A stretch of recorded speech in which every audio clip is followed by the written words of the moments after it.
Şüphesizdir ki bir gün hakikat parıldayacak. Azatlık esasını, Birleşmiş Milletler prensipini ve insan haklarını tutan taraf galip gelecektir. Bu galibiyet güneşi, Kızıl İstiklal zulmü altında inleyen aziz vatanımızda 1918-28 Mayıs günü yeniden doğacaktır. Buna katiyen şüphe etmeyiniz vatandaşlar.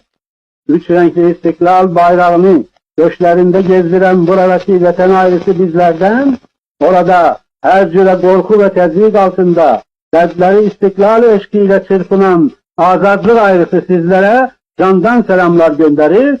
28 Mayıs İstiklal kurbanlarının aziz ruhları huzurunda hürmetle eğilir ve her iki tarafı birleştiren milli büyük hasreti şairin beytiyle dile getiririm.